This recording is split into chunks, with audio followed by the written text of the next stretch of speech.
어머니, 이거 들고 그냥 가세요. 다신 오지 마시고요. 아들의 손에 들린 건 내가 밤새 만든 전이 아니라 싸늘한 거절이었습니다. 며느리는 뒤에서 팔짱을 낀 채 나를 쳐다보고 있었죠. 아파트 현관문이 쾅 닫히는 순간 깨달았습니다. 아, 저 문은 다시는 내게 열리지 않겠구나. 그날의 모멸감이 내 남은 인생을 통째로 바꿀 줄은 아무도 몰랐을 겁니다. 이바구 시작 전에 구독과 좋아요 눌러주시면 놀라운 인생 사연들을 누구보다 먼저 무료로 만나보실 수 있습니다. 새벽 공기가 차가웠지만 내 마음은 풍선처럼 부풀어 있었습니다. 창밖이 아직 어둑어둑한 시간부터 일어나 쌀을 씻고 팥을 삶고 고기를 다졌습니다. 명절이 아니면 언제 또 이렇게 내 새끼들 배불리 먹여보겠나 싶었습니다. 아들이 유독 좋아하던 동그랑땡은 반죽을 2번 치대어 더 부드럽게 만들었고 며느리가 입에 달고 살던 잡채는 갖은 채소를 곱게 채 썰어 색을 맞췄습니다. 어린 손주 녀석이 고사리 같은 손으로 쏙쏙 집어먹던 깻잎전을 부칠 때는 나도 모르게 웃음이 났습니다. 그 작은 입에 음식이 들어가는 모습만 봐도 내 배가 다 불렀습니다. 기름 냄새가 온 집안에 진동하고 낡은 싱크대에 기대선 허리가 끊어질 듯 쑤셔왔지만 그마저도 행복의 일부라 여겼습니다. 정성껏 만든 음식들을 식을세라 보자기에 곱게 쌌습니다. 행여나 모양이 흐트러질까 몇 번이고 매듭을 고쳐 묶었습니다.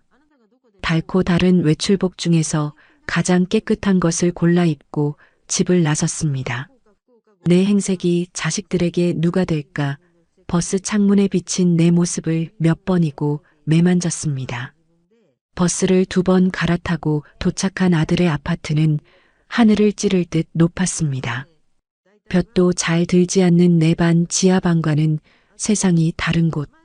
아들이 이 집으로 이사한다며 돈이 모자란다 했을 때 나는 한치의 망설임도 없이 시장 상인회에서 급전을 빌려 쥐어주었습니다. 내 아들이 저런 번듯한 집에서 어깨 펴고 사는 것, 그것이 내 평생의 자랑이었습니다. 떨리는 손으로 초인종을 눌렀습니다. 한참 만에야 문이 열렸습니다.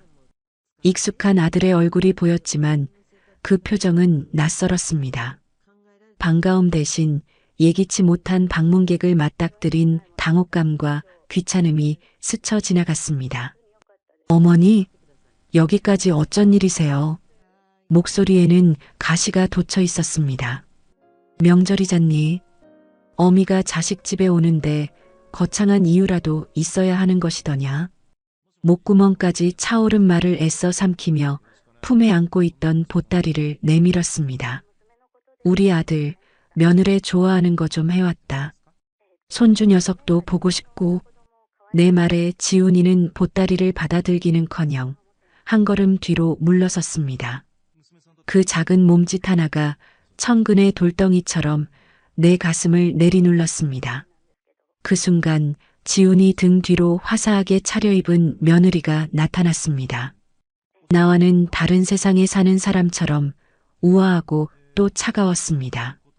며느리는 나를 위아래로 훑어보더니 들릴 듯 말 듯한 목소리로 남편에게 속삭였습니다. 여보, 손님들 곧 오실 시간인데 냄새 밴다고 했잖아. 심장이 쿵 하고 바닥으로 떨어졌습니다. 내게 밴 이 기름 냄새.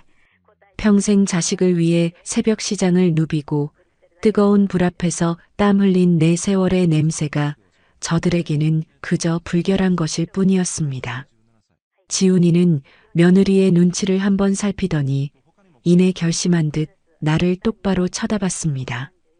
그 눈빛은 더 이상 내가 알던 아들의 것이 아니었습니다. 모든 온기가 사라진 차갑고 날카로운 칼날 같은 눈이었습니다. 어머니, 이제 저희도 저희 힘으로 살 만큼 살아요. 자꾸 이렇게 찾아오시면 저희도 곤란합니다. 지훈아, 그게 무슨 말이냐? 내가 너희들 짐이라도 된다는 뜻이야? 말했잖아요. 저희 이제 어머니 도움 필요 없다고요. 지금까지 받기만 한 것도 죄송한데 앞으로는 저희끼리 알아서 살게요. 그게 어머니도 편하고 저희도 편한 길입니다. 편한 길. 그 말이 귀에서 떠나지 않고 맴돌았습니다. 내가 너를 낳고 기르며 걸어온 길은 단 한순간도 편한 적이 없었다. 시린 새벽, 좌판에 물건을 깔고 한여름 떼약볕 아래 목이 쉬어라 손님을 불렀다. 내 등록금을 위해, 내 옷 한 벌을 위해 나는 내 모든 것을 기꺼이 내어주었는데 이제 와서 너희들의 편한 길을 위해 나를 치워버리겠다는 것이었습니다. 어머니, 이거 들고 그냥 가세요. 다신 오지 마시고요. 지훈이는 끝내 내가 내민 보따리를 현관문 밖으로 밀어냈습니다. 힘없이 떨어진 보자기가 풀어 헤쳐지며 정성껏 붙인 전 몇 개가 복도 바닥으로 나뒹굴었습니다. 노릇하게 익은 동그랑땡, 곱게 붙인 깻잎전. 그 위로 내 심장도 함께 떨어져 산산조각 나는 듯 했습니다. 아파트 현관문이 쾅 닫히는 순간 깨달았습니다. 아, 저 문은 다시는 내게 열리지 않겠구나. 그날의 모멸감이 내 남은 인생을 통째로 바꿀 줄은 아무도 몰랐을 겁니다. 엘리베이터를 기다릴 수가 없었습니다. 금방이라도 다리에 힘이 풀려 주저앉을 것만 같았습니다. 비상계단으로 향했습니다. 차가운 시멘트 벽에 등을 기대어 한참을 서 있었습니다. 어디선가 맛있는 음식 냄새가 흘러나왔습니다. 아이들의 웃음소리, 어른들의 정겨운 대화 소리가 희미하게 들려왔습니다. 세상 모든 가족이 행복한 명절에 나만 홀로 버려졌습니다. 한 계단, 한 계단 내려오는 길이 마치 지옥으로 향하는 길처럼 느껴졌습니다.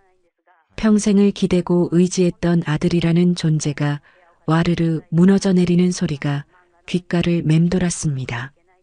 바닥에 나뒹구는 전을 참아 죽지 못했습니다. 그것은 더 이상 음식이 아니었습니다. 아들에게 무참히 짓밟힌 내 마음이자 내 평생의 헌신이었습니다. 아파트 단지를 빠져나오자 매서운 가을바람이 뺨을 핥히었습니다. 그제야 참았던 눈물이 터져나왔지만 소리내어 울 수도 없었습니다. 지나가는 사람들이 힐끗 쳐다보는 시선이 두려웠습니다. 자식에게 버림받은 늙은 어미의 초라한 모습을 누구에게도 보이고 싶지 않았습니다. 버스 정류장 벤치에 힘없이 주저앉았습니다. 해는 이미 서쪽으로 기울어 도시의 빌딩 숲 너머로 붉은 빛을 토해내고 있었습니다. 집으로 돌아갈 기운도 돌아가고 싶은 마음도 없었습니다. 불 꺼진 텅 빈 반 지하방에 홀로 앉아 이 거대한 절망을 어떻게 감당해야 할지 막막했습니다. 얼마나 지났을까? 주머니 속에서 전화벨이 요란하게 울렸습니다.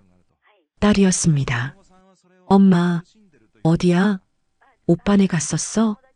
딸의 밝은 목소리가 스피커를 뚫고 나오는 순간 목이 꽉 메어왔습니다.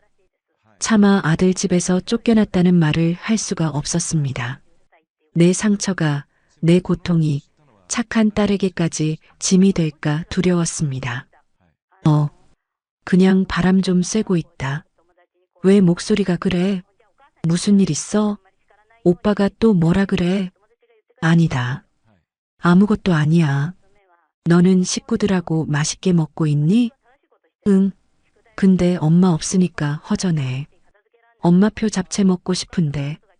명절 끝나고 바로 갈게. 착한 내 딸. 오빠와는 달랐습니다. 하지만 딸에게 내 짐을 지울 수는 없었습니다. 사위 보기도 면목이 없고 괜한 걱정을 안겨주고 싶지도 않았습니다. 됐다. 나 피곤해서 좀 쉬어야겠다. 너희나 명절 잘 보내라. 황급히 전화를 끊었습니다. 그리고 둑이 터지듯 참아왔던 울음이 쏟아져 나왔습니다. 정류장 구석에 웅크리고 앉아 한참을 어린아이처럼 어깨를 들썩이며 울었습니다. 지나가는 사람들이 이상한 눈초리로 쳐다봤지만 이제는 아무래도 상관없었습니다. 내가 뭘 그리 잘못했을까요? 무엇을 위해 이 악물고 살아왔을까요? 자식 입에 밥 들어가는 것만 봐도 배부르다던 옛말은 다 거짓이었습니다. 내 모든 것을 주고 다 퍼주니 이제는 껍데기만 남은 나를 귀찮아하고 벌레 보듯 내쫓는 세상이었습니다. 분하고 억울해서 심장이 터져버릴 것 같았습니다. 어둠이 완전히 내려앉은 거리를 하염없이 걸었습니다. 발걸음은 나도 모르는 사이에 평생 내 일터였던 시장을 향하고 있었습니다. 셔터가 모두 내려진 텅 빈 시장은 스산하고 적막했습니다. 수십 년간 내 몸의 일부 같았던 좌판 앞에 섰습니다. 비바람을 막아주던 낡은 천막, 손때 묻어 반질반질해진 작은 의자. 그곳에 내 청춘과 땀 그리고 눈물이 고스란히 배어 있었습니다. 차가운 의자에 주저앉았습니다. 텅 빈 시장 골목을 바라보았습니다. 이제 어디로 가야 할까요? 무엇을 의지하며 살아야 할까요? 아들이 닫아버린 저 문은 단순히 집의 문이 아니었습니다. 내 남은 인생의 문이었습니다. 모든 것이 끝났다는 생각에 눈앞이 캄캄해졌습니다. 컴컴한 시장 바닥으로 뜨거운 눈물이 뚝뚝 떨어져 내렸습니다. 차가운 의자에 몸을 웅크린 채 얼마나 앉아 있었는지 모르겠습니다. 셔터가 내려진 텅 빈 시장은 거대한 무덤 같았습니다. 내 청춘과 땀방울이 묻힌 이곳에서 나는 어미로서의 삶이 완전히 끝났음을 직감했습니다. 아들의 그 차가운 눈빛, 굳게 닫히던 현관문, 바닥에 나뒹굴던 음식들, 영화의 한 장면처럼 머릿속에서 끊임없이 재생되었습니다. 가슴 한구석이 시커멓게 타들어가는 것 같았습니다. 무엇이 잘못된 걸까요? 어디서부터 어긋난 걸까요? 밤새 끙끙 앓는 어린 아들을 업고 병원으로 내달리던 그 밤, 젖은 기저귀를 갈며 뜬 눈으로 지새우던 수많은 새벽. 내 인생은 온통 자식이라는 두 글자로 채워져 있었습니다. 남편이 사고로 세상을 떠나고 막막한 현실 앞에 주저앉고 싶었을 때도 나를 일으켜 세운 건 저 어린 것들을 굶길 수 없다는 어미의 마음이었습니다. 그때부터였습니다. 내가 시장 좌판에 내 인생을 펼쳐놓기 시작한 것이 거친 상인들 틈에서 살아남기 위해 목소리를 높여야 했고 단돈 100원이라도 더 벌기 위해 손이 부르트도록 나무를 다듬었습니다. 그렇게 번 돈은 고스란히 자식들에게 흘러들어갔습니다. 아들 녀석 대학 등록금 고지서가 날아왔을 때 나는 며칠을 굶어가며 돈을 마련했습니다. 내 옷 한 벌, 내 신발 한 켤레는 사본 적이 없어도 아들 손에 최신형 휴대폰을 쥐어주며 기뻐했습니다. 내 모든 희생이 아들의 성공을 위한 단단한 발판이 되리라 굳게 믿었습니다. 그런데 그 발판을 딛고 꼭대기에 올라선 아들은 이제 그 발판이 더럽고 거추장스럽다며 걷어차 버렸습니다. 나는 그저 아들의 성공 가도를 장식하는 초라한 과거일 뿐이었습니다. 자리에서 일어섰습니다. 뻣뻣하게 굳은 무릎에서 삐걱 소리가 났습니다. 어디로 가야 할지 알 수 없었지만 이 차가운 시장 바닥에서 내 남은 생을 한탄하고 있을 수만은 없었습니다. 터덜터덜 영혼이 빠져나간 사람처럼 발길 닿는 대로 걸었습니다. 집으로 돌아가는 길은 멀고도 험했습니다. 도어락 비밀번호를 누르는 손이 수전증 환자처럼 떨렸습니다. 차가운 기계음과 함께 문이 열리고 눅눅하고 서늘한 공기가 나를 덮쳤습니다. 불도 켜지 않은 채 현관에 주저앉았습니다. 어둠 속에서 나는 소리 없이 눈물을 흘렸습니다. 서러움도 분노도 아니었습니다. 내 인생 전체를 부정당한 데서 오는 깊은 허무와 절망이었습니다. 얼마나 지났을까? 문득 정신을 차리고 고개를 들었습니다. 어둠 속에서 낡은 자개장의 희미한 윤곽이 눈에 들어왔습니다. 저 장롱은 시집 올 때 남편이 해준 유일한 혼수였습니다. 남편은 가난한 목수였지만 나를 위해 밤을 새워 저 장롱을 만들었습니다. 그 안에 남편의 채취와 우리의 가난했던 사랑, 그리고 아무도 모르는 비밀이 잠들어 있었습니다. 홀린 듯이 장롱으로 다가갔습니다. 삐걱거리는 문을 열자 조명 냄새와 함께 켜켜이 쌓인 묵은 옷가지들이 보였습니다. 가장 깊숙한 곳, 낡은 비단 보자기에 쌓인 딱딱한 무언가가 손에 잡혔습니다. 떨리는 손으로 보자기를 풀었습니다. 그 안에는 손때 묻은 나무 상자가 있었습니다. 남편의 유품이었습니다. 상자를 열자 오래된 종이 냄새가 코를 찔렀습니다. 그 안에는 빛바랜 흑백 사진 한 장과 두툼한 서류 봉투가 들어 있었습니다. 남편이 죽기 직전 내 손을 잡고 신신당부하며 말했었습니다. 여보, 내가 당신한테 물려줄 건 이것밖에 없구려. 저기 김포에 있는 땅 우리 아버지한테 물려받은 건데 쓸모없는 갈대밭이라 팔지도 못했소. 혹시 모르니 당신이 가지고 있다가 정말 힘들 때 당신 자신을 위해 쓰시오. 자식도 다 소용없을 때가 있을지 모르니. 나는 그 말을 한 귀로 흘려들었습니다. 자식이 어미를 버리는 세상이 올 것이라고는 상상도 하지 못했습니다. 남편이 죽고 먹고 살기 바빠 땅 문서의 존재는 까맣게 잊고 살았습니다. 아니, 애써 잊으려 했습니다. 자식들 몰래 무언가를 숨겨두었다는 사실이 죄스럽게 느껴졌기 때문입니다. 그런데 오늘 남편의 유언이 예언처럼 내 심장을 꿰뚫었습니다. 자식도 다 소용없을 때, 그날이 바로 오늘이었습니다. 먼지 쌓인 서류 봉투를 열었습니다. 토지대장 등본이라는 낡은 글씨가 눈에 들어왔습니다. 40년 전 허허벌판 갈대밭이었던 그 땅의 주소가 적혀 있었습니다. 지금은 어떻게 변했을까? 스마트폰을 켜 서류에 적힌 주소를 더듬더듬 입력해 보았습니다. 잠시 후 화면에 나타난 위성 지도를 보고 나는 숨을 멈췄습니다. 갈대밭은 온데간데 없었습니다. 그 자리에는 거대한 신도시가 들어서 있었고 반듯하게 구획된 도로와 고층 아파트들이 빼곡했습니다. 내 땅은 그 신도시의 가장 중심부 황금 상권으로 변해 있었습니다. 까마득한 숫자들의 향연. 내가 평생 시장에서 벌어도 만져보지 못할 천문학적인 액수였습니다. 만약 아들이 이 사실을 알았다면 나를 이렇게 내쳤을까요? 아니, 아마 당장이라도 달려와 내 발이라도 하찼을 겁니다. 간이라도 빼줄 것처럼 굴었을 겁니다. 헛웃음이 터져 나왔습니다. 너무나 역겹고 뻔한 상상에 구역질이 났습니다. 나는 평생 가난했지만 단 한 번도 돈 때문에 비굴하게 살아본 적은 없었습니다.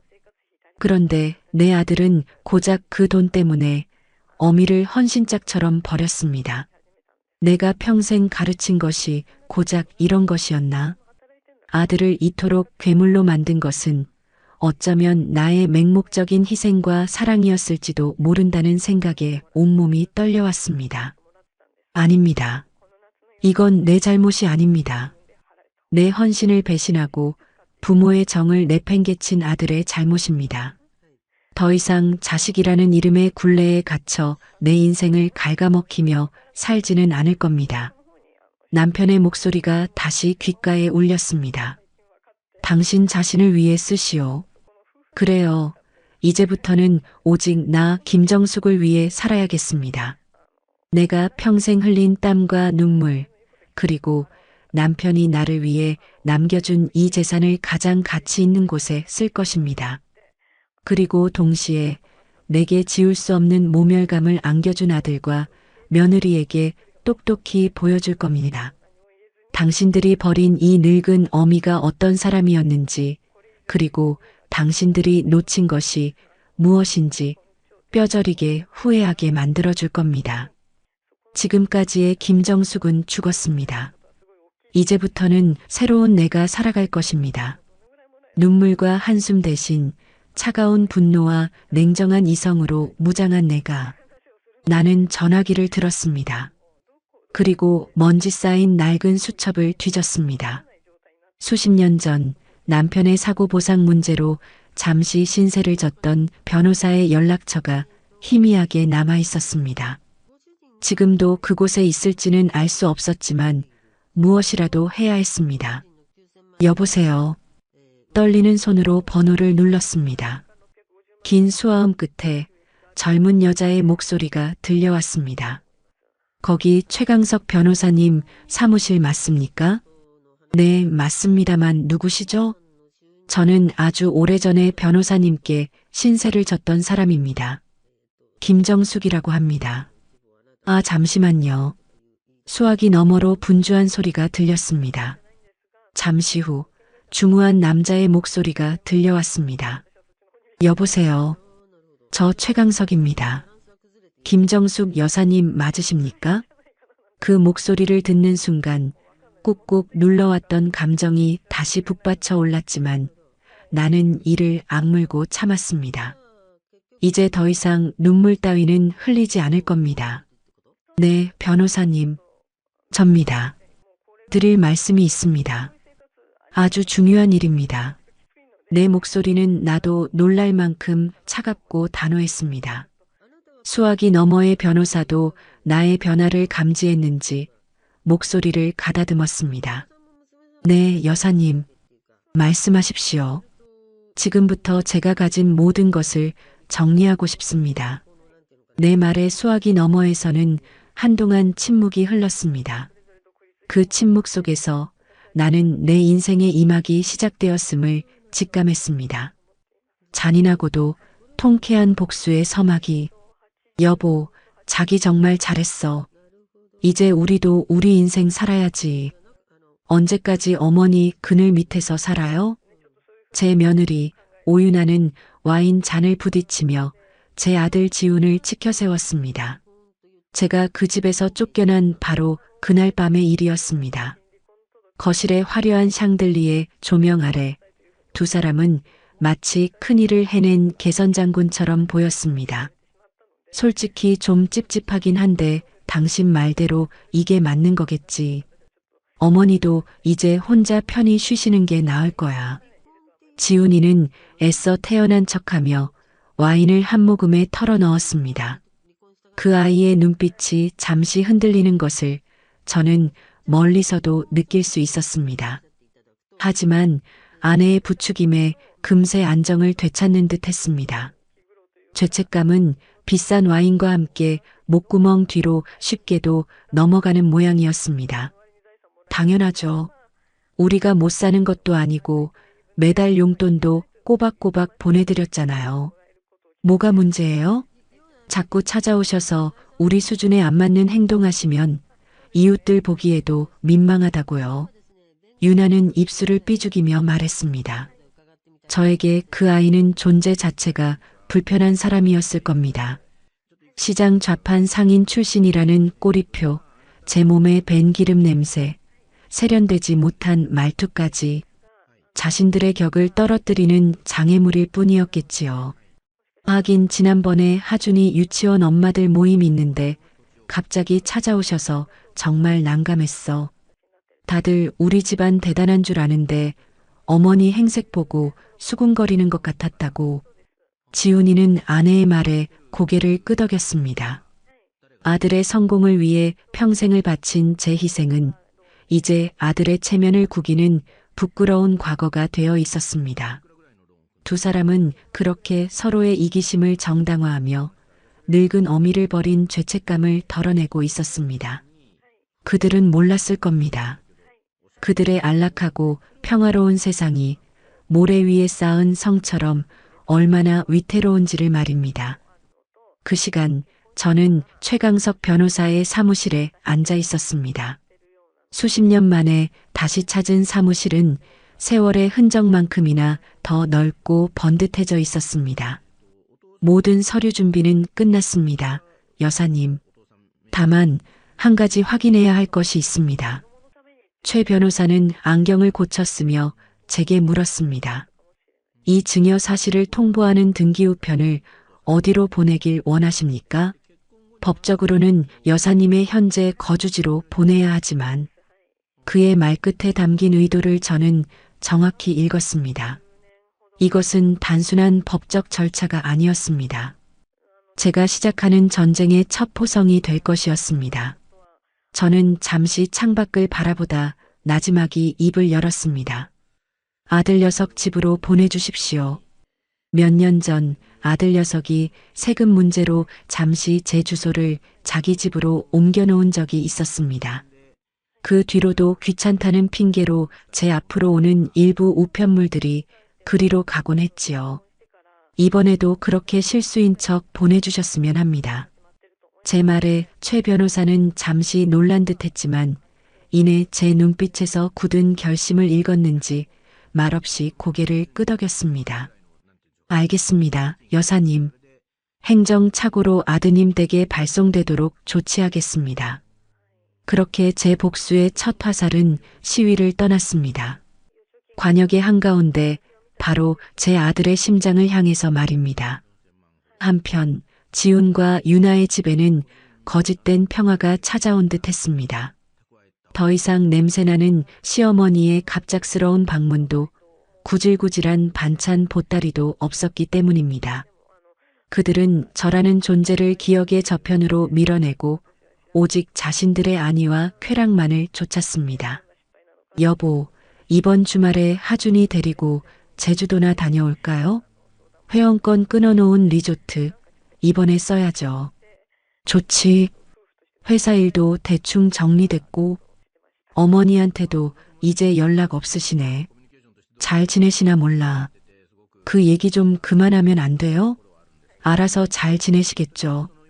우리한테 손 안 벌리시는 것만 해도 어디예요. 설마 또 찾아오시진 않겠죠? 그들의 대화 속에서 저는 더 이상 가족이 아니었습니다. 그저 귀찮고 때로는 성가신 존재일 뿐이었습니다. 그러던 어느 날 오후였습니다. 유나가 막 외출해서 돌아와 소파에 몸을 뉘었을 때 초인종이 울렸다고 합니다. 인터폰 화면에는 우체부의 얼굴이 보였습니다. 등기우편입니다. 김정숙님 앞으로 온 건데 주소지가 여기로 되어 있네요. 유나는 인상을 찌푸렸습니다. 또 시어머니 앞으로 온 우편물이었습니다. 예전 같았으면 짜증부터 냈겠지만 이제는 볼일 없는 사람이라 생각하니 차라리 무덤덤했습니다. 네, 거기 두세요. 무심하게 서명을 하고 등기우편을 받아든 유나는 봉투에 찍힌 발신처를 보고 고개를 갸웃했습니다. 구청 재산세과 재산세? 별일이네. 그녀는 소파에 앉아 무심하게 봉투를 뜯었습니다. 안에는 몇 장의 서류와 안내문이 들어 있었습니다. 토지 소유권 이전 및 증여에 따른 확인 통지서. 어려운 법률 용어들이 가득했지만 유나의 눈에 들어온 것은 단 몇 개의 단어였습니다. 증여자 김정숙, 증여재산 지구동 123-45번지 외 3필지, 수증자 사회복지법인 한빛재단. 김정숙? 순간 며느리의 심장이 쿵 내려앉았습니다.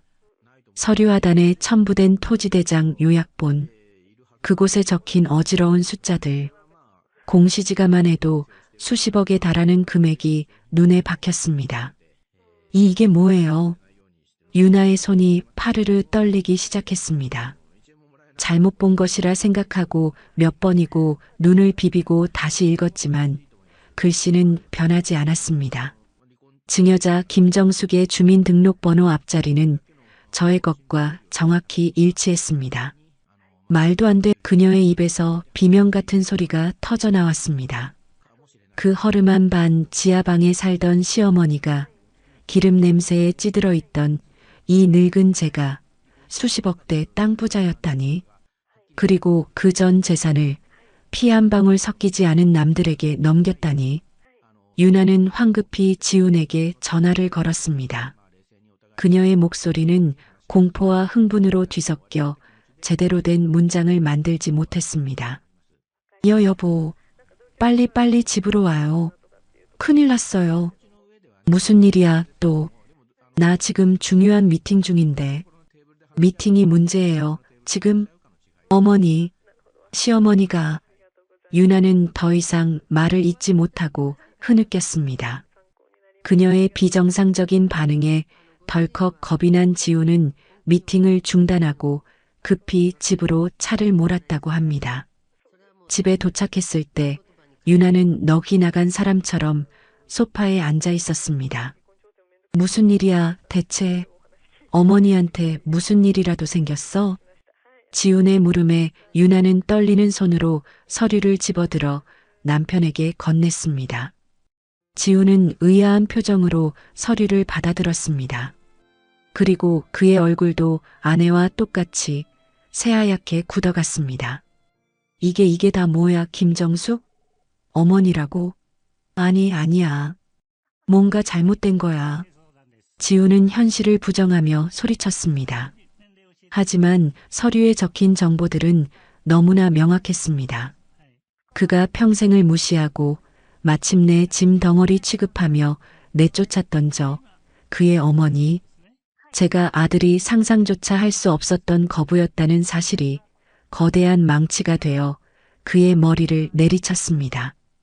찾아야 해, 당장 어머니를 찾아야 해. 지우는 그제야 정신을 차린 듯 외치며 집 밖으로 뛰쳐나가려 했습니다. 바로 그 순간 그의 휴대폰이 울렸습니다. 발신인은 어머니였습니다. 지우는 마른 침을 삼키며 떨리는 손으로 통화 버튼을 눌렀습니다. 어머니. 수화기 너머의 저는 한동안 아무 말도 하지 않았습니다. 그러다 지독히도 차갑고 낯선 목소리로 말해주었습니다. 이제 내가 누구인지 좀 알겠느냐? 수화기 너머로 들려오는 제 목소리는 얼음장처럼 차가웠습니다. 제 아들 지훈이는 그 한마디에 숨조차 제대로 쉬지 못하는 듯 했습니다. 그저 어머니 하는 마른 소리만을 반복할 뿐이었습니다. 왜 대답이 없니? 내가 평생 시장 바닥에서 뒹굴던 냄새나는 늙은 어미로만 보였더냐?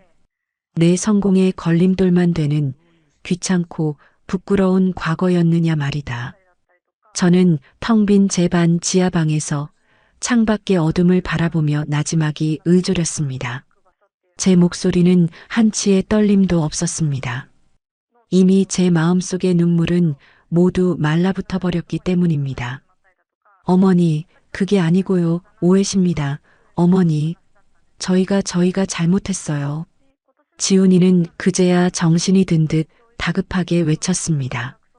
옆에서 며느리의 울음 섞인 목소리도 들려왔습니다.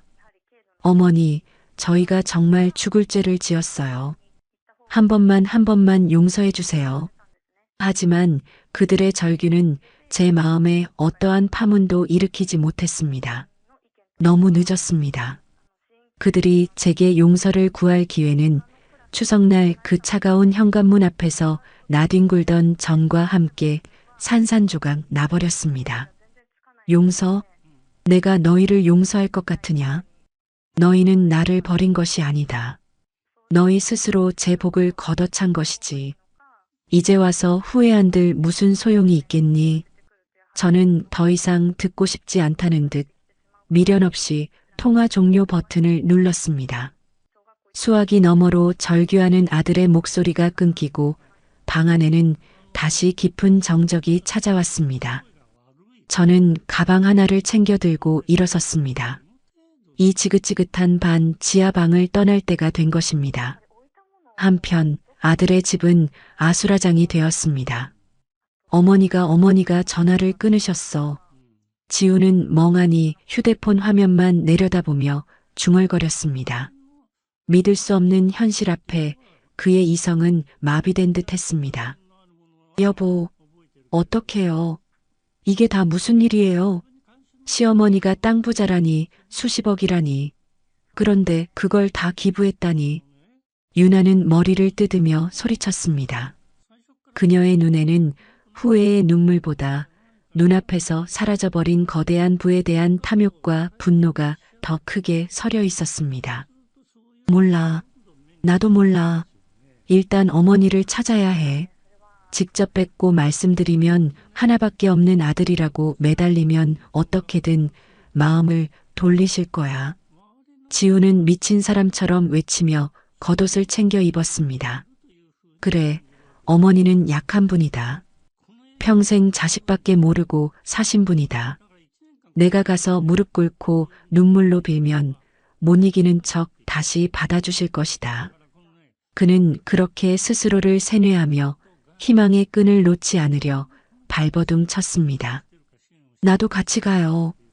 유나도 황급히 뒤를 따랐습니다. 두 사람은 마치 홀린 사람들처럼 차에 올라탔습니다. 그들의 머릿속은 오직 하나의 생각뿐이었습니다.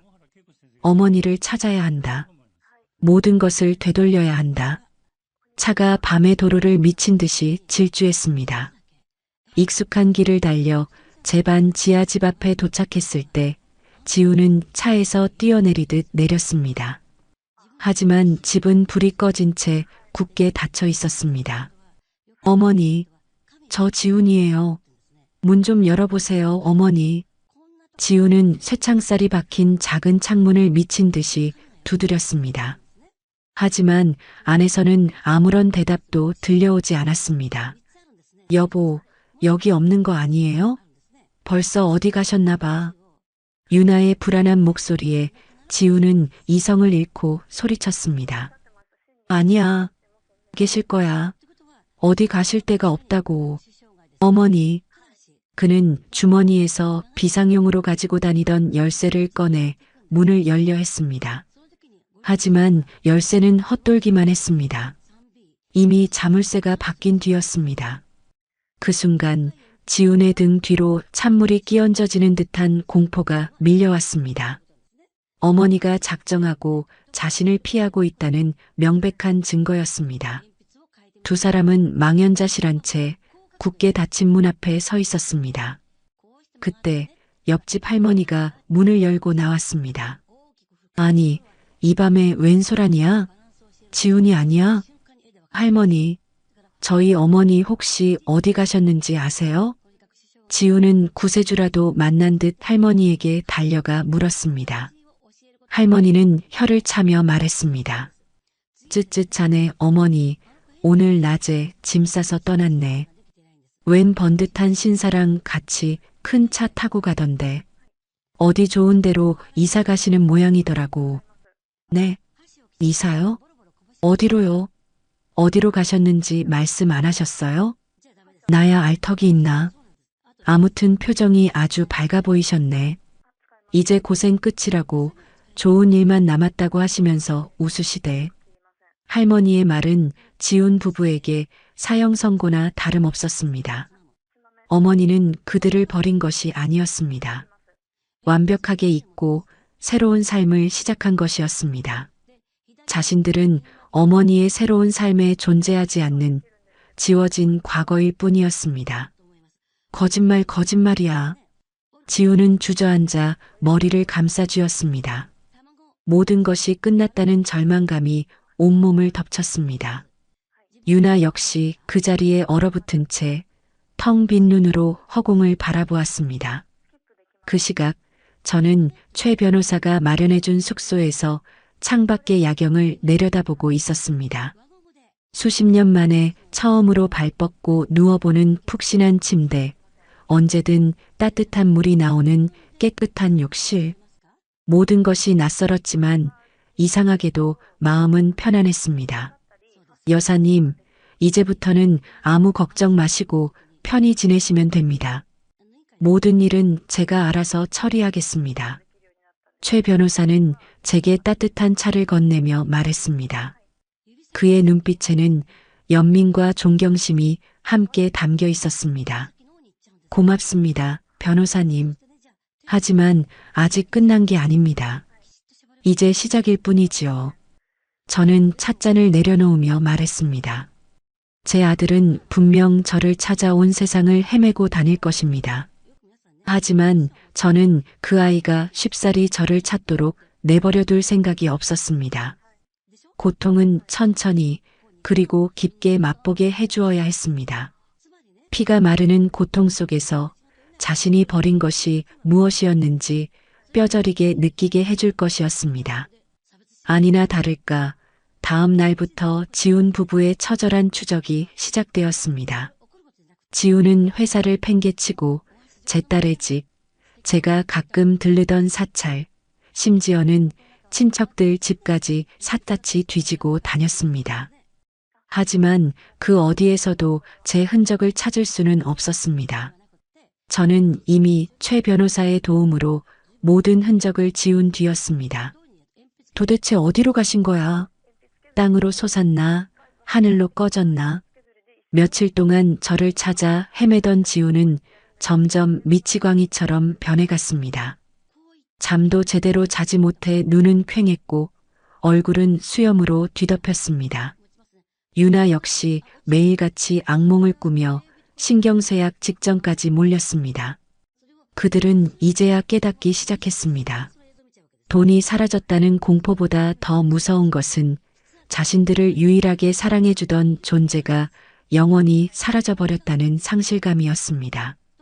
하지만 그 후에는 너무나 뒤늦은 것이었습니다. 저는 그들의 망가져가는 모습을 멀리서 아주 차가운 눈으로 지켜보고 있었습니다. 아직 때가 아니었습니다. 그들의 절망이 가장 깊은 곳까지 내려갔을 때 저는 다시 그들 앞에 모습을 드러낼 것이었습니다. 그리고 제 손으로 그들의 위선적인 삶에 마침표를 찍어줄 것이었습니다. 제 아들 지훈이의 화려했던 성에 첫 번째 균열이 생기기 시작했습니다. 모든 것은 한 통의 전화로부터 시작되었습니다. 제가 사라진 지 일주일이 지난 어느 날 아침, 지훈이는 낯선 번호로 걸려온 전화를 받았습니다. 박지훈 대표님 맞으십니까? 대박 캐피탈입니다. 약속하신 날짜가 일주일이나 지났는데 상환이 이루어지지 않고 있어서 연락드렸습니다. 지훈이의 사업은 겉보기에는 화려했지만 실상은 위태로운 빚으로 쌓아 올린 탑이었습니다.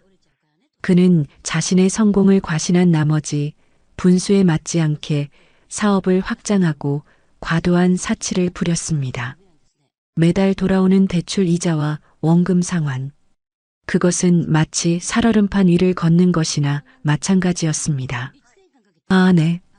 제가 요즘 좀 경황이 없어서 곧 처리하겠습니다. 지훈이는 아무렇지 않은 척 전화를 끊었지만 그의 등은 식은땀으로 축축이 젖어 있었습니다.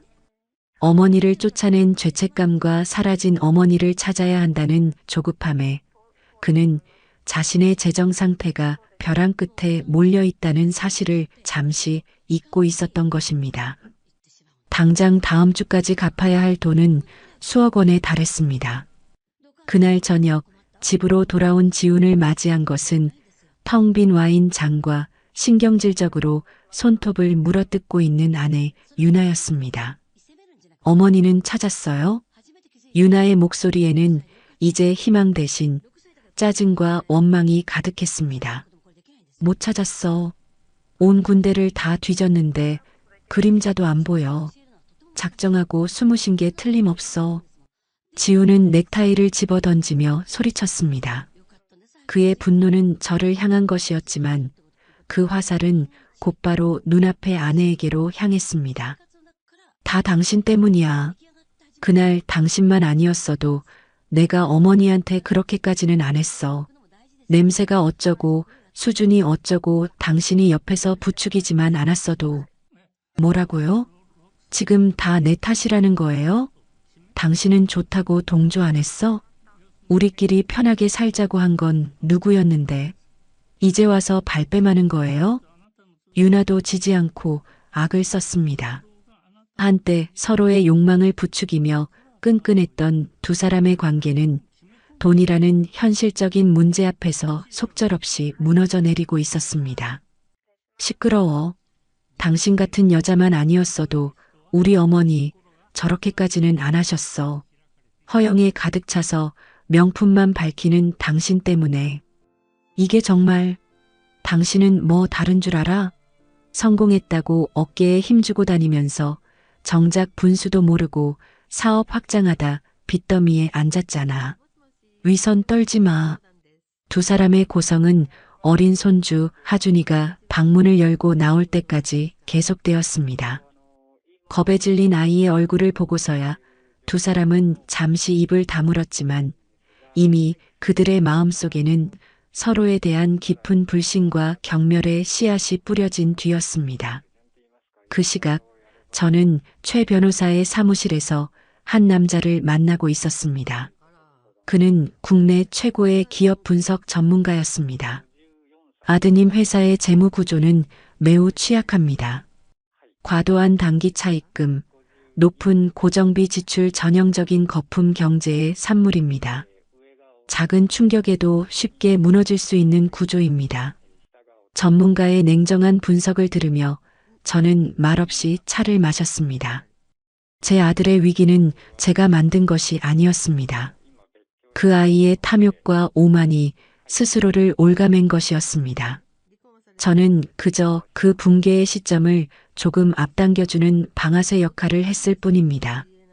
그렇다면 제가 손을 쓰지 않아도 저 회사는 오래가지 못하겠군요. 그렇습니다. 이미 여러 금융기관에서 위험 신호를 감지하고 자금 회수를 준비 중이라는 정보가 있습니다. 아마 일주일 안에 모든 것이 시작될 겁니다. 전문가의 말에 저는 조용히 고개를 끄덕였습니다. 이제 모든 준비는 끝났습니다.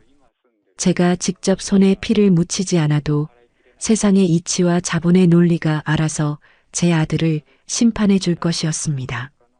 며칠 뒤 지훈의 사무실에 검은 양복을 입은 남자들이 들이닥쳤습니다. 박지훈 씨, 한국은행입니다. 채무 불이행에 따라 회사 자산에 대한 가압류를 집행하겠습니다. 그들은 사무실 곳곳에 빨간 압류 딱지를 붙이기 시작했습니다. 직원들은 겁에 질려 웅성거렸고 지우는 속수무책으로 그 광경을 지켜볼 수밖에 없었습니다. 평생을 바쳐 이룬 그의 왕국이 종이장처럼 구겨지고 있었습니다. 그 소문은 삽시간에 퍼져나갔습니다. 거래처들은 줄줄이 계약을 파기했고 투자자들은 자금 회수를 요구했습니다. 지우는 사방에서 조여오는 압박에 숨을 쉴 수 없었습니다. 그는 마지막 지푸라기라도 잡는 심정으로 제 딸, 그러니까 자신의 동생에게 전화를 걸었습니다. 지은아, 나 오빠다. 오빠, 웬일이야? 엄마한테는 연락해봤어? 명절 이후로 통 연락이 안 되네. 그게 실은 엄마가 사라지셨다. 지우는 차마 모든 사실을 털어놓지 못하고 제가 사라졌다는 말만 전했습니다. 딸은 깜짝 놀라며 당장이라도 달려올 듯 했지만 저는 이미 딸에게도 연락을 해둔 뒤였습니다. 아무 걱정 말고 내 삶을 살 거라. 엄마는 괜찮다. 그들의 집에도 빨간 압류 딱지가 붙기 시작했습니다. 고가의 가구, 명품백, 심지어는 어린 손주의 장난감에까지. 유나는 자신의 보물 1호였던 드레스룸이 엉망이 되는 것을 보며 실성한 사람처럼 울부짖었습니다. 안 돼. 이건 내 거야. 아무도 손대지 마. 하지만 법은 냉정했습니다. 그들이 누리던 모든 것은 결국 빚으로 쌓아 올린 허상에 불과했습니다. 그날 밤 집안의 모든 불이 꺼지고 두 사람은 촛불 하나에 의지한 채 마주 앉았습니다. 더 이상 서로를 향해 소리 지를 기운도 남아있지 않았습니다. 여보, 우리 이제 어떻게 되는 거야? 유나가 텅 빈 목소리로 물었습니다. 몰라, 다 끝났어. 집도 회사도 모든 게 끝났다고. 지우는 고개를 숙인 채 중얼거렸습니다. 그의 어깨는 한없이 초라해 보였습니다. 한때 세상을 다 가진 듯 오만했던 남자의 모습은 온데간 없었습니다. 다 당신 때문이야. 유나는 뱀처럼 나지막한 목소리로 남편을 원망했습니다. 그래, 다 내 탓이다. 내가 죄인이다. 됐냐? 지우는 자포자기한 듯 대꾸했습니다. 두 사람 사이에는 더 이상 사랑도 미움도 남아있지 않았습니다. 오직 지독한 절망과 서로에 대한 끝없는 원망만이 칠흑 같은 어둠 속을 떠돌고 있었습니다. 저는 그들의 파멸을 아주 멀리서 그리고 아주 가까이서 지켜보고 있었습니다. 이것은 아직 끝이 아니었습니다.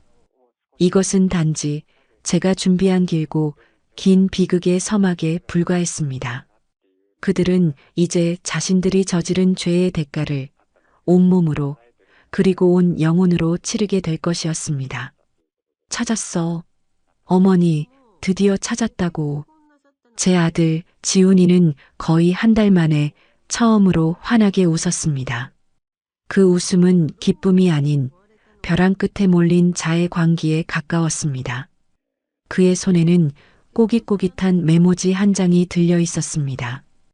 거기에는 제 딸 지은이가 흘리듯 말해준 사찰의 이름이 적혀 있었습니다. 엄마가 예전에 마음 복잡할 때마다 가끔 가시던 절이 있긴 한데 혹시 모르니 오빠도 한번 가봐. 근데 엄마가 절대 오빠한테는 말하지 말라고 하셨어. 딸의 걱정 섞인 목소리는 이미 지훈의 귀에 들리지 않았습니다. 그에게 그곳은 마지막 남은 동아줄이자 꺼져가는 인생의 유일한 구명줄이었습니다. 그는 아내 유나를 차에 태우고 미친 듯이 엑셀을 밟았습니다. 그들의 행색은 말이 아니었습니다. 값비싼 명품 옷은 구겨지고 더러워진 채였고 며칠을 씻지 못한 듯 꾀죄죄한 모습이었습니다. 한때 세련됨과 부의 상징이었던 그들의 모습은 온데간데 없었습니다. 차가 깊은 산속으로 접어들수록 길은 험해졌습니다. 비포장도로를 달리는 차가 덜컹거릴 때마다 유나는 신경질적으로 소리를 질렀습니다. 꼭 이렇게까지 해야 해? 정말 어머니가 여기 계시다는 보장도 없잖아. 닥쳐. 당신은 그냥 가만히 있어. 어머니를 만나서 모든 걸 되돌릴 수만 있다면 이까짓 고생은 아무것도 아니야. 지훈의 눈은 핏발이 서 있었습니다. 그는 오직 어머니를 만난다는 하나의 목표만을 향해 폭주하는 기관차와 같았습니다. 그들이 도착한 곳은 깊은 산속에 자리한 고즈넉한 사찰이었습니다. 속세의 번잡함이 모두 끊어진 듯한 평화로운 풍경. 하지만 그들을 맞이한 것은 제가 아니었습니다. 저를 대신해 그곳에 나와 있던 최강석 변호사였습니다. 박지훈 씨, 오윤아 씨, 여기까지 어쩐 일이십니까? 최 변호사는 산사의 풍경과는 어울리지 않는 반듯한 양복 차림으로 두 사람을 맞았습니다. 그의 표정은 돌부처처럼 냉정하고 단단했습니다. 당신이 뭔데 우리를 막아? 비켜. 우리 어머니 어디 계셔? 어머니. 지우는 이성을 잃고 소리치며 안으로 들어가려 했지만 최 변호사는 한치의 물러섬도 없이 그의 앞을 막아섰습니다. 그의 옆에는 건장한 남자 두 명이 그림자처럼 서 있었습니다. 김정숙 여사님께서는 이제 두 분을 만나고 싶어 하지 않으십니다. 여사님의 법적 대리인으로서 두 분의 접근을 금지합니다. 법적 대리인? 웃기지 마. 내가 아들이야, 내가. 어머니, 저 지훈이에요. 잘못했어요, 어머니. 지훈의 절규가 산사에 메아리 쳤습니다. 하지만 돌아오는 것은 싸늘한 산바람 소리뿐이었습니다. 유나는 그 자리에 주저앉아 흙바닥을 치며 통곡하기 시작했습니다. 어머니, 저희가 정말 죽을 죄를 지었어요. 이렇게 빌게요. 제발 한 번만 얼굴이라도 보여주세요. 저희 하준이 생각해서라도 제발이요. 며느리는 이제 어린 손주까지 팔아가며 동정심에 호소했습니다. 그 처절한 모습은 마치 한편의 비극적인 연극 같았습니다. 저는 그 모든 광경을 사찰의 가장 높은 곳에 있는 요사체의 창문을 통해 말없이 내려다보고 있었습니다. 제 손에는 차갑게 식은 찻잔이 들려 있었습니다. 아래에서 들려오는 아들의 울음소리, 며느리의 통곡 소리가 희미하게 들려왔지만 제 마음은 더 이상 흔들리지 않았습니다. 오히려 차갑게 식어가는 찻잔처럼 제 감정 또한 싸늘하게 가라앉고 있었습니다. 지훈 부부의 애원은 해가 질 때까지 계속되었습니다.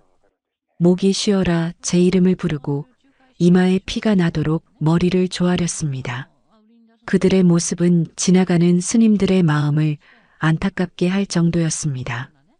절망이 극에 달했을 때 지훈은 최 변호사의 바짓가랑이를 붙잡고 매달렸습니다.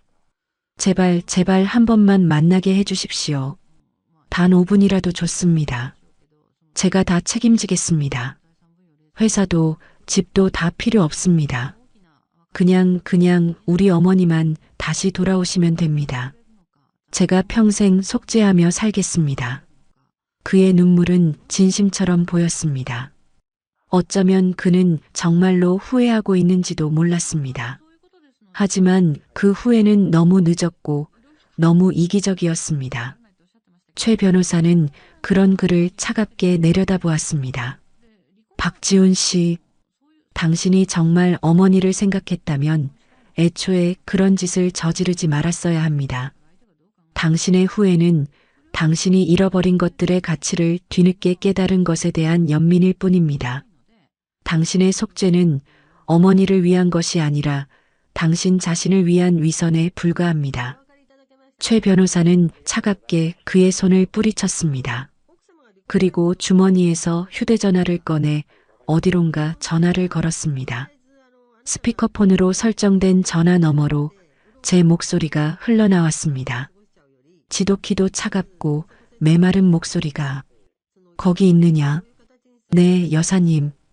두 사람 모두 와 있습니다. 어머니, 저예요. 지훈이에요. 어머니, 목소리 들리세요? 제발 제 목소리 좀 들어주세요. 지훈은 제 목소리를 듣자마자 미친 듯이 휴대전화를 향해 소리쳤습니다. 하지만 저는 그의 말을 무시하고 제 할 말만 이어갔습니다. 내 더러운 탐욕이 밴 얼굴을 마주하고 싶지 않아 이리 전화를 했다. 내 눈물겨운 용서 뒤에 숨겨진 사라진 돈에 대한 아쉬움을 보고 싶지 않아서 말이다. 아닙니다. 어머니, 절대 아닙니다. 저희는 정말 어머니가 보고 싶어서.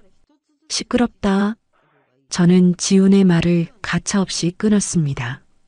제 목소리는 천둥처럼 산사 전체를 울렸습니다. 나는 너를 아들로 둔 적이 없다. 내 아들 지훈이는 어미를 위해 굳은 일도 마다하지 않던 착한 아이였다. 비록 가난했지만 어미의 주름진 손을 부끄러워하지 않던 아이였다. 돈에 눈이 멀어 어미를 짐짝 취급하는 너 같은 괴물을 아들로 둔 기억은 내게 없다. 그러니 다시는 나를 어머니라 부르지 마라. 휴대전화 스피커를 통해 울려 퍼지는 제 말 한마디 한마디는 비수가 되어 지훈의 심장에 박혔습니다. 그의 얼굴에서 마지막 남은 희망의 빛이 완전히 사라졌습니다. 그는 넋이 나간 사람처럼 그 자리에 주저앉았습니다. 유나 역시 울음소리를 멈추고 텅 빈 눈으로 허공을 응시했습니다. 그녀의 얼굴에는 절망과 함께 이 모든 상황을 만든 남편에 대한 지독한 증오가 서려 있었습니다. 다시는 내 앞에 나타나지 마라. 이것이 마지막 경고다. 다음번에 또다시 내 눈앞에 나타난다면 그때는 내가 직접 너희들의 남은 인생마저 지옥으로 만들어줄 것이니. 그 말을 끝으로 저는 전화를 끊었습니다. 산사에는 다시 깊은 정적이 흘렀습니다. 최 변호사는 두 사람을 한번 내려다본 뒤 아무 말 없이 몸을 돌려 절 안으로 사라졌습니다. 마치 더 이상 볼 가치도 없다는 듯이 산사의 어둠이 내리고 기온이 뚝 떨어졌습니다. 스님 한 분이 나와 두 사람에게 그만 돌아가라고 권했지만 그들은 움직일 기력조차 없는 듯 보였습니다. 한참 만에야 두 사람은 서로를 부축하며 비틀거리며 일어섰습니다.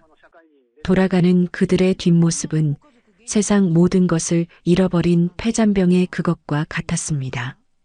그날 밤 저는 잠을 이루지 못했습니다. 아들의 절규가 귓가에 맴돌았기 때문이 아니었습니다.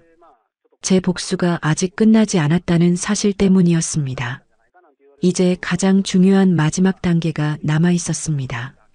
그들의 삶을 송두리째 무너뜨리고 그들이 저지른 죄의 대가를 영원히 짊어지고 살아가게 만드는 것. 그 마지막 장을 위해 저는 다시 마음을 다잡았습니다. 산사에서 허망하게 쫓겨난 뒤 제 아들 지훈 부부의 삶은 걷잡을 수 없이 무너져 내렸습니다. 그들에게는 더 이상 희망이 남아있지 않았습니다. 저를 찾아 용서를 구하는 것만이 유일한 탈출구라 믿었지만 그 문은 영원히 닫혀버렸습니다. 그들의 세상은 이제 완벽한 고립과 끝없는 추락만이 남은 지옥이었습니다. 지훈은 매일같이 술에 절어 살았습니다. 그는 더 이상 회사를 살리려 애쓰지도 빚 독촉에 시달리지도 않았습니다. 모든 것을 포기한 사람처럼 그저 텅 빈 눈으로 허공을 바라보며 술을 들이킬 뿐이었습니다. 아침에 눈을 뜨면 해가 중천이었고 밤이 되면 다시 술병을 끌어안고 잠들었습니다. 끝났어, 다 끝났다고 모든 게. 그것이 그가 하루 종일 내뱉는 유일한 말이었습니다. 한때 야망으로 불타던 그의 눈은 이제 꺼지기 직전의 촛불처럼 희미하게 흔들릴 뿐이었습니다. 며느리 유나는 그런 남편을 경멸 어린 눈으로 쳐다보았습니다. 그녀는 더 이상 울지도 소리 지르지도 않았습니다. 대신 남은 값비싼 옷가지와 가방들을 챙겨 몰래 집을 나갈 준비를 했습니다. 그녀에게는 파산한 남편과 이 지긋지긋한 현실에서 벗어나는 것만이 유일한 목표였습니다. 그녀는 자신의 실패한 인생이 모두 남편과 시어머니 탓이라 생각했습니다. 당신 같은 무능력한 남자랑 더 이상은 못 살아. 하준이는 당신이 알아서 해. 그녀는 어린 아들마저 짐짝처럼 내버려둔 채 마지막 남은 자존심처럼 명품 가방 하나를 들고 집을 나섰습니다. 하지만 그녀의 도피는 그리 오래가지 못했습니다. 그녀가 믿었던 친정마저 사위의 사업 실패 소식을 듣고는 냉정하게 등을 돌렸기 때문입니다. 내가 선택한 남자다. 우리까지 망하게 할 셈이냐? 라는 아버지의 차가운 말에 그녀는 처음으로 세상의 냉혹함을 깨달았습니다. 결국 그녀는 오갈 데 없는 신세가 되어 다시 잿더미가 된 집으로 돌아올 수밖에 없었습니다. 두 사람은 이제 서로를 향한 원망조차 하지 않았습니다. 그저 같은 공간에 있는 유령처럼 서로를 없는 사람 취급하며 하루하루를 버텨낼 뿐이었습니다. 집안에는 음식물 쓰레기 냄새와 퀴퀴한 술 냄새가 진동했습니다. 그리고 마침내 심판의 날을 알리는 통지서가 도착했습니다. 그날 아침 지우는 우편함에 꽂힌 법원 등기를 발견했습니다. 떨리는 손으로 봉투를 뜯자 그 안에는 빼곡한 글씨로 채워진 부동산 인도 명령 및 강제집행 예고 통지 서류가 들어 있었습니다. 회사와 집에 대한 경매가 최종 낙찰되었으며 지정된 날짜까지 집을 비우지 않으면 강제 집행에 들어간다는 사형 선고나 다름없는 내용이었습니다. 지우는 그 자리에 주저앉았습니다. 마지막 남은 신락 같은 희망마저 끊어지는 순간이었습니다. 그는 더 이상 울음도 나오지 않았습니다. 대신 미친 사람처럼 웃기 시작했습니다.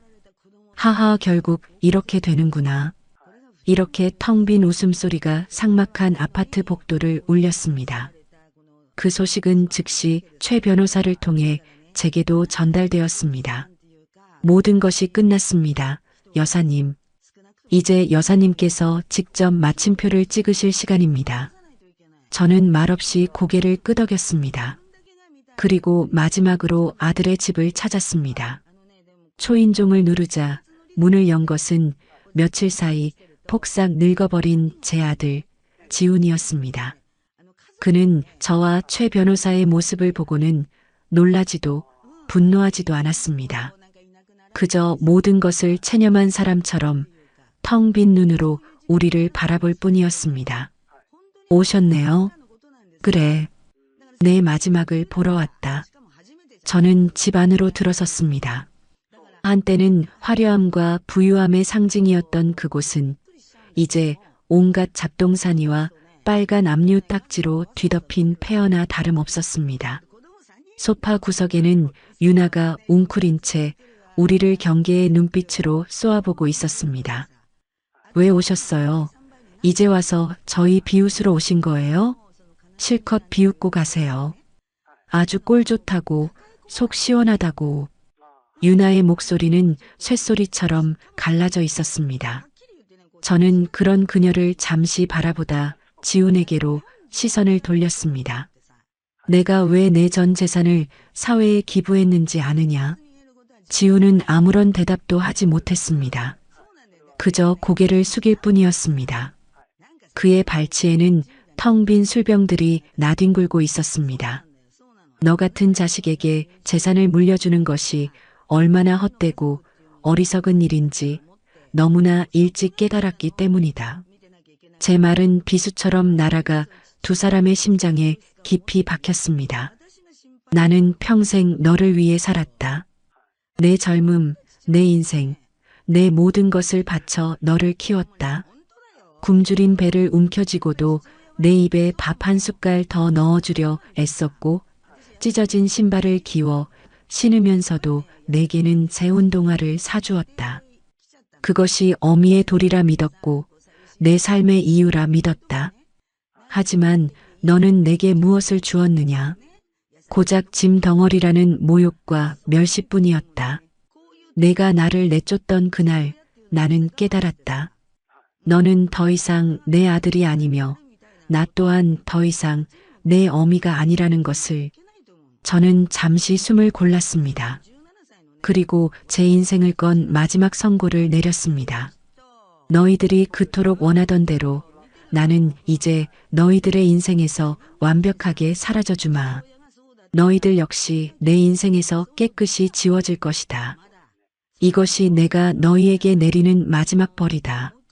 앞으로 남은 너희의 인생은 서로를 원망하고 증오하며 오늘을 영원히 후회하는 지옥이 될 것이다. 그 순간 밖에서 요란한 소리와 함께 덩치 큰 남자들이 집 안으로 들이닥쳤습니다. 약속된 시간에 도착한 법원 집행관들이었습니다. 지금부터 강제 집행을 시작하겠습니다. 안에 있는 분들은 모두 밖으로 나가주십시오. 지훈과 유나는 속수무책으로 집 밖으로 끌려 나왔습니다. 그들의 살림살이가 하나둘씩 집 밖으로 내던져졌습니다. 비싼 소파, 대형 텔레비전, 유나가 목숨처럼 아끼던 명품백들. 그 모든 것들이 이제는 쓰레기 더미가 되어 길거리에 쌓여갔습니다. 지훈과 유나는 그 광경을 망연자실하게 바라보았습니다. 한때 그들의 세상이었던 모든 것이 눈앞에서 사라지고 있었습니다. 주변에는 구경꾼들이 모여들어 수군거리기 시작했습니다. 그들의 동정과 비웃음 섞인 시선은 두 사람의 남은 자존심마저 갈기갈기 찢어 놓았습니다. 저는 그 모습을 끝까지 지켜보았습니다. 제 마음속에는 어떠한 동정심도 연민도 일어나지 않았습니다. 이것은 그들이 받아야 할 마땅한 죗값이었습니다. 모든 것이 끝났습니다. 요란했던 강제 집행이 끝나고 집행관들과 구경꾼들이 모두 사라진 뒤 아파트 앞에는 깊은 정적만이 남았습니다. 한때는 세상을 다 가진 듯 오만했던 제 아들 부부는 이제 길거리에 나뒹구는 쓰레기 더미가 되어버린 자신들의 세간 옆에서 망연자실한 채 주저앉아 있었습니다. 이제 우리 어떡해? 먼저 침묵을 깬 것은 며느리 유나였습니다. 그녀의 목소리는 모든 것을 잃은 사람의 것답게 공허하게 울렸습니다. 몰라. 지우는 텅 빈 눈으로 굳게 닫힌 아파트 현관문만을 바라보며 대답했습니다. 저 문 안에는 한때 자신들의 행복과 웃음소리가 가득했었습니다. 이제 그 모든 것은 한낱 신기루처럼 사라져버렸습니다. 당신 때문이야. 다 당신 때문이라고. 당신이 어머니한테 조금만 잘했어도, 당신이 그렇게 오만하지만 않았어도 우리가 이렇게 되지는 않았어. 유나는 마지막 남은 힘을 짜내 남편을 원망했습니다. 하지만 지우는 아무런 대꾸도 하지 않았습니다. 반박할 기력도 의지도 남아있지 않았습니다. 그는 그저 이 모든 것이 꿈이기를, 눈을 뜨면 모든 것이 제자리로 돌아와 있기를 바랄 뿐이었습니다.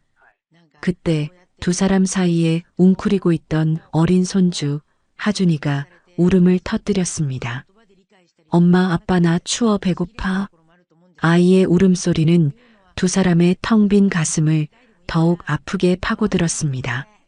하지만 그들은 아이를 달래줄 수 없었습니다. 자신들의 앞가림조차 할 수 없는 처지에 아이는 그저 또 하나의 무거운 짐일 뿐이었습니다. 유나는 아이의 울음소리가 듣기 싫다는 듯 귀를 막아버렸고 지우는 그저 고개를 떨구었습니다. 저는 그 모든 광경을 조금 떨어진 곳에서 차마 발을 떼지 못한 채 지켜보고 있었습니다. 최 변호사가 제 옆에서 조용히 말했습니다. 이제 가시지요, 여사님. 더 이상 보실 것 없습니다. 하지만 저는 움직일 수 없었습니다. 제 시선은 아들과 며느리를 지나 그들 뒤에서 울고 있는 어린 손주에게로 향해 있었습니다. 꾀죄죄한 옷차림, 공포와 허기에 질린 작은 얼굴. 그 모습을 보는 순간 제 가슴속 깊은 곳, 복수심으로 단단하게 굳어있던 무언가가 와르르 무너져 내리는 것을 느꼈습니다. 저 아이는 아무런 죄가 없었습니다. 어른들의 탐욕과 이기심이 만들어낸 비극의 가장 큰 희생양이었습니다. 저는 더 이상 망설이지 않았습니다. 아들 부부를 향해 천천히 발걸음을 옮겼습니다. 제 발걸음 소리에 지우는 고개를 들었습니다. 그의 눈에는 놀라움과 함께 마지막 희망의 불씨가 타오르는 듯 했습니다. 그는 비틀거리며 제게 다가오려 했습니다. 어머니, 잘못했습니다. 저희가 정말... 하지만 저는 싸늘한 눈으로 아들을 지나쳤습니다. 그에게는 눈길 한 번 주지 않은 채 곧장 손주에게로 다가갔습니다. 그리고 아이의 눈높이에 맞춰 몸을 낮추었습니다. 하준아. 제 부름에 아이는 울음을 그치고 커다란 눈으로 저를 올려다보았습니다. 경계심과 두려움이 가득한 눈빛이었습니다. 저는 최대한 부드러운 목소리로 아이에게 말했습니다. 할미랑 같이 가자. 따뜻한 밥 먹고 따뜻한 물에 씻고 푹신한 침대에서 코 자자. 제 말에 아이의 눈이 흔들렸습니다. 아이는 잠시 망설이다 고개를 돌려 제 엄마 아빠를 쳐다보았습니다. 하지만 그들은 여전히 자신들의 절망에 빠져 아이를 돌아보지 않았습니다. 그 모습을 확인한 아이는 이내 작은 결심을 한 듯 제게로 고개를 돌렸습니다. 저는 말없이 아이를 향해 두 팔을 벌렸습니다. 아이는 잠시 머뭇거리다 이내 제 품으로 와락 안겼습니다. 작고 여린 몸이 가늘게 떨려왔습니다. 저는 아이의 등을 가만히 토닥여 주었습니다. 제 모든 복수가 이 작은 아이를 품에 안는 순간 완성되는 동시에 허무하게 부서져 내리는 것을 느꼈습니다. 가자. 저는 아이의 손을 꼭 잡고 일어섰습니다. 그리고 저를 망연자실하게 쳐다보는 아들과 며느리에게 마지막 말을 남겼습니다. 이 아이는 내가 데려가겠다. 너희는 너희들 인생 알아서 살아남거라. 다시는 내 앞에 그리고 이 아이 앞에 나타나지 마라. 어머니, 안 됩니다. 하준이까지 데려가시면 저희는. 지훈이 다급하게 외쳤지만 저는 더 이상 돌아보지 않았습니다. 아이의 손을 잡고 최 변호사가 대기시킨 차를 향해 걸어가며 저는 마지막으로 한마디를 덧붙였습니다. 제 자신에게 그리고 이 세상 모두에게 들려주는 말이었습니다. 가족은 피가 아니라 마음으로 있는 것이란다. 너희는 오늘 그 마음을 버렸다. 차문이 닫히고 차는 미끄러지듯 그곳을 빠져나왔습니다. 백미러를 통해 길 한가운데 버려진 채 점점 작아지는 두 사람의 모습이 보였습니다. 한때는 제 세상의 전부였던 아들. 이제는 그저 흐릿한 풍경 속으로 사라져가는 과거의 한 조각일 뿐이었습니다. 그 후로 몇 년의 시간이 흘렀습니다. 저는 손주 하준이와 함께 새로운 삶을 살고 있습니다. 최 변호사의 도움으로 마련한 작은 아파트에서 우리는 서로를 의지하며 하루하루를 살아갑니다. 제가 기부한 재산으로 세워진 복지재단에서는 매년 감사 편지가 날아옵니다. 그 편지를 읽을 때마다 저는 남편의 유언을 지켰다는 생각에 마음 한구석이 따뜻해져 옵니다. 아들과 며느리의 소식은 더 이상 듣지 못합니다. 아마도 세상 어느 구석에서 자신들이 저지른 죄의 무게를 짊어진 채 힘겹게 살아가고 있겠지요. 저는 더 이상 그들을 원망하지 않습니다. 아니, 원망할 가치조차 느끼지 못합니다. 그들은 이제 제 인생과 아무런 상관이 없는 타인일 뿐입니다. 가끔 창밖을 바라보다 문득 생각에 잠길 때가 있습니다. 내 인생은 무엇이었을까? 무엇을 위해 그토록 치열하게 살아왔을까? 제 복수는 과연 정당했을까? 정답은 알 수 없습니다. 다만 한 가지 확실한 것은 저는 더 이상 과거에 얽매여 살지 않는다는 것입니다. 할머니, 뭐 하세요?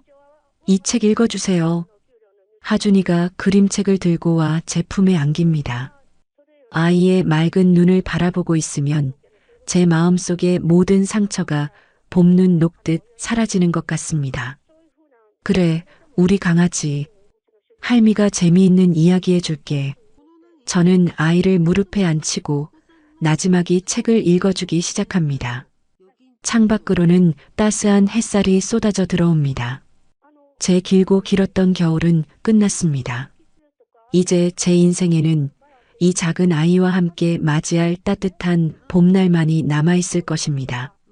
제게는 그것으로 충분합니다. 오늘의 이바구는 여기까지입니다. 한평생 자식을 위해 모든 것을 바쳤던 어머니의 삶, 그 끝에서 마주한 통쾌하고도 가슴 시린 복수가 막을 내렸습니다.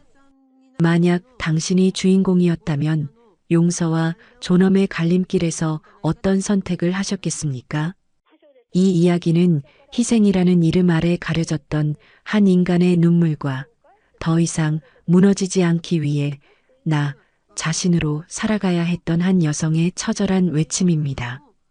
어머니의 복수는 끝났지만 그녀의 진짜 인생은 이제 시작되었습니다. 이 이야기가 당신의 가슴에 그저 스쳐가는 바람이 아닌 때로는 곁에 누군가를, 궁극적으로는 나 자신의 삶을 돌아보게 하는 깊은 울림으로 남기를 소망합니다.